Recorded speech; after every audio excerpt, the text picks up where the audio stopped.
And this is a video showcasing exactly how I've gotten these water pieces together using Fusible Applique.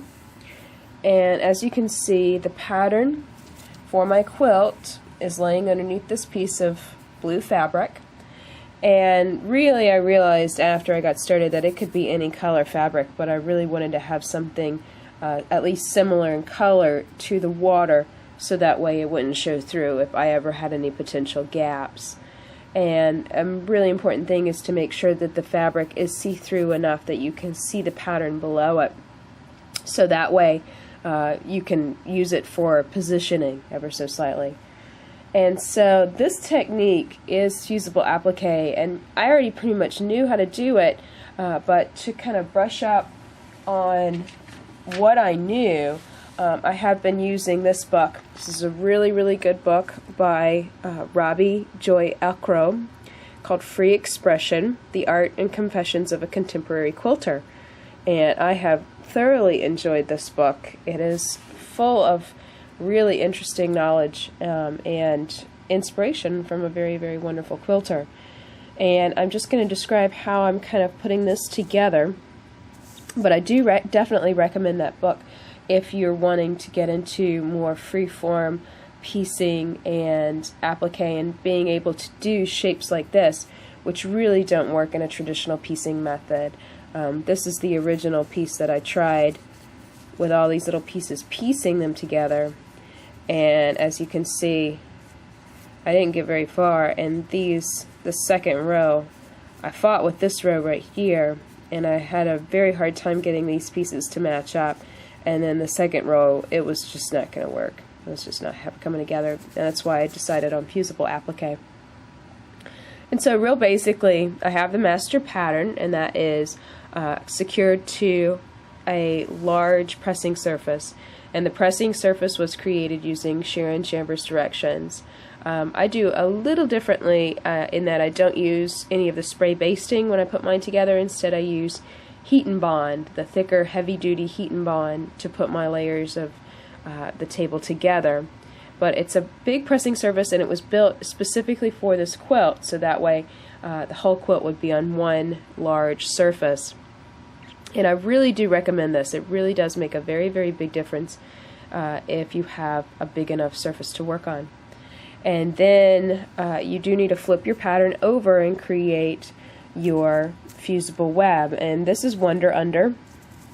And you need to flip your pattern because you need a mirror image copy, because it's the wrong side of the fusible web that you will be attaching to your fabric first. And so you can see here I've already attached it to these pieces, and the paper is still on there, so I can still press it if I wanted to. The paper's still on there, it's not going to attach to anything. And I have played with Steam-A-Seam and of course heat and bond a little bit.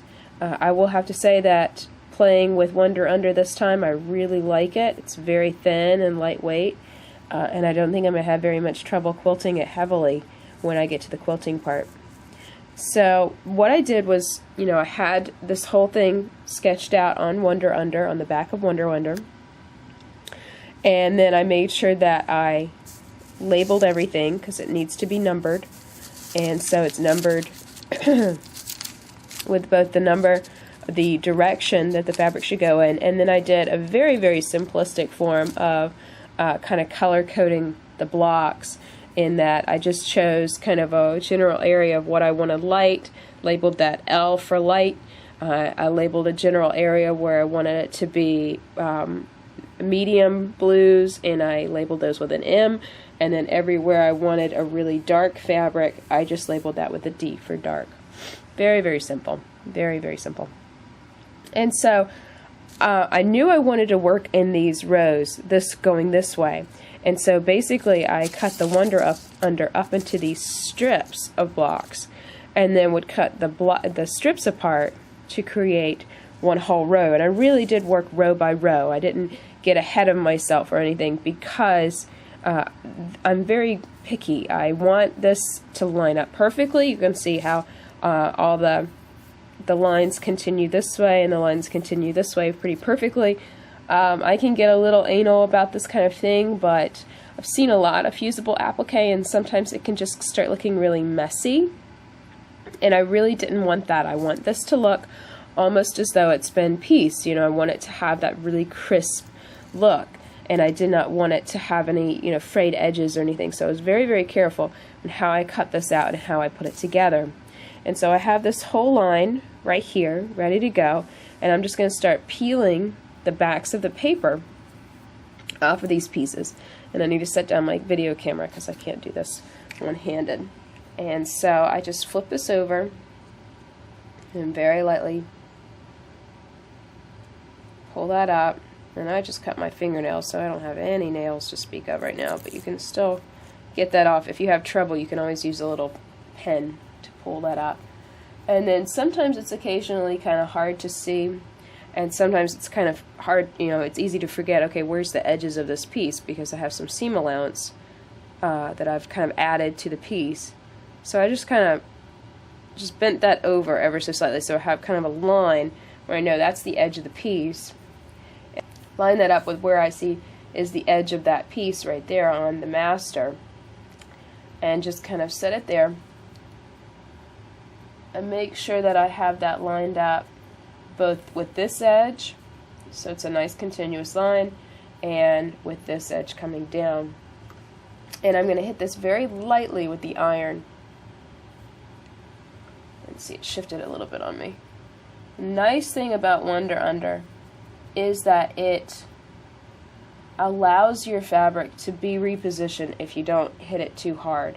I found that some of the pieces were a little bit hard to position and get in the right place, and if I hit it very, very lightly with the iron, I could still pull it up and reposition a little bit, and that was really, really nice, because sometimes it's just a total one-shot deal and you're kind of stuck with what you get, and it can really, like I said, it can really get messy really easily.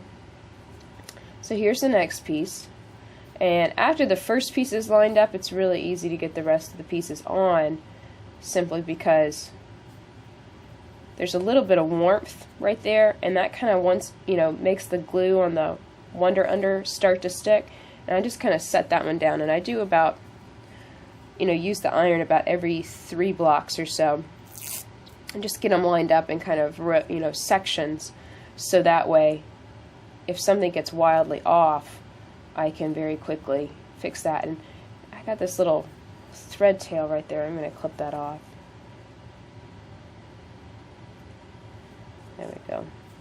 Like I said, I'm a little obsessive compulsive with this, and maybe that's a good thing, maybe that's a bad thing, but I do get very, very picky when it comes to something like this, when I have a very specific look that I'm going for, and only that end result will work. But that's just how I am. And I really do like this technique. I've never tried anything this complex, really. And I've really had a lot of fun with it. It's been time consuming, but it's been real worth it, because I'm getting really close to the end, and I think it's going to come together very, very nicely. There we go. And like I said, I can just, if I wanted to, I could just kind of ever so slightly, very gently pull that back up again and reposition it if I needed to. That it's not, if you're light about how you press, if I just set this iron on here and, 30 seconds on top of it, it's not going to go anywhere after that. But if you're really light with it and have a light hand, then you can pick up the pieces again. You can kind of pull them up gently and reposition if need be. And here is the finished water section for the quilt. My cup runneth over. For more videos on this quilt, please check out the website daystyledesigns.com.